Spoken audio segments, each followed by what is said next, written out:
I mean, this is one of the things that I kind of was mentioning, that before we put one thing online, we had about 2 years of kind of actually building a digital infrastructure kind of behind the scenes. I mean, when I first started at the library, we had a flatbed scanner in the corner of an office and a one shared drive where everybody just dumped everything that was digitized, or not even digitized, anything in a digital format was lumped in this one folder with like absolutely mad file names. I mean, there's a lot of work that has gone in kind of behind the scenes before anything goes online. In terms of digital preservation going forward, I mean, I imagine all of us have had to deal with kind of dealing with data centers and external contractors and all of this. I mean, this is one of those things that I think we could perhaps be more open about. We've been, I mean, we as the Wien Library have been approached to take on digital kind of community projects that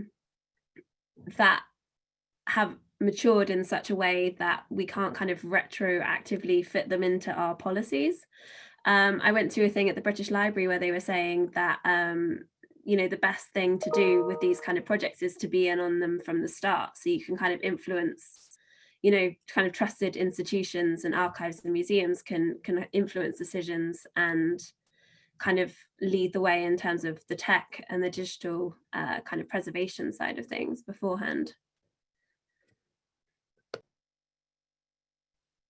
Fantastic, thank you, Leah. Carol, Christian, or Misko, did you have anything to add to this? I don't think that sustainability in digital is so much different from any other question of maintenance of, let's say, analog archive. One is dealing with the technology that one have at the moment, and one has to follow it and update oneself. It's not a big difference between moving the archive from the cellar into a room which is properly adopted for keeping archival materials, then moving it from another server to another platform and so on. So in that sense, this is nothing new, really. It's just that we have a new technology. So we shouldn't be so much, I don't know, like walking on ice about this. I think that there is enough knowledge already when it comes to this kind of sustainability. I think the question is more about how do we look at what archives are for, what are the records for, and how can we achieve another dimension of usefulness. Not only, I mean, the entire role of an archivist should be different today. It's not anymore for serving, you know, a researcher or a person who asked the question. It should be more proactive, like, for instance, Arrows and Archives are doing, or like an entire European platform. Thanks, Misko. Christian. I totally agree with Misko. I think that digital preservation is just a different technique, something we have to learn, and that archivists that are younger than I am are learning already. Yet I think as preservation has always been very expensive, I think digital preservation is it as well. I mean, there's this notion or this ideal that it will be very easy and that there's all these companies offering us services. I think it will be very cost-consuming, time-consuming. We will need staff who is able to do that work, and I think there might be a responsibility with the larger institutions in this field, or of a platform like ARI, and maybe Carol wants to add on this, that ARI offers services, or someone offers services to smaller institutions.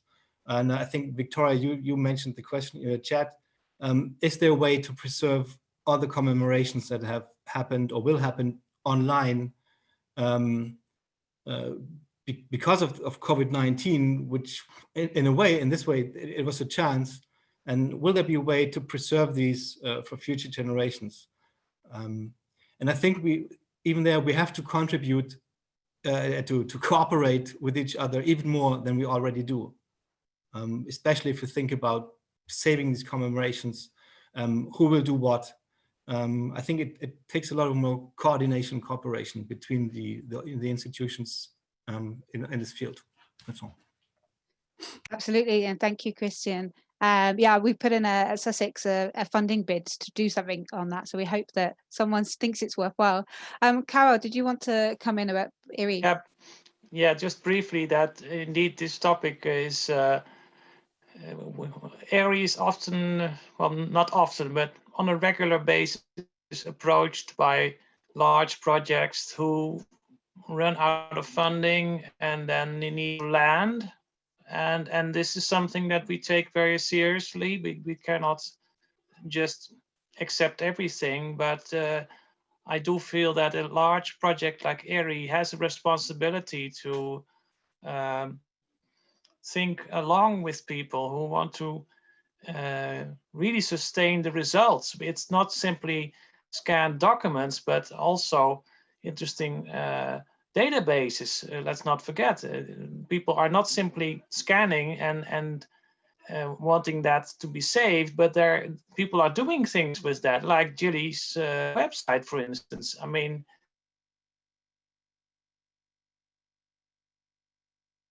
always this issue, and that's what people, besides us, outside our circle, rarely seem to realize that this costs quite some money to maintain. So we have a responsibility that this is worth spending our tax money on. Thank you. Julie, did you want to add anything to this conversation? I know you're saying some things in the chat.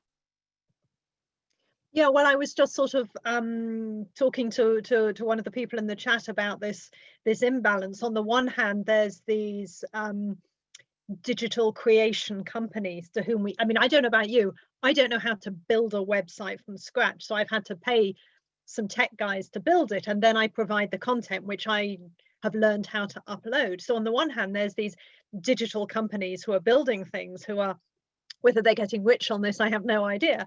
But then, although I've received funding to pay for the website, none of this funding has paid for my time. So I personally have put in many hundreds of hours which have not been paid for. I mean, yes, I have my salary through the University of Cambridge, but nobody's paid me as a researcher to build this website. I've done that because out of, you know, been on a mission. It's a labor of love. It's something I'm committed to. It's something that I feel is important. So I've been happy to do that.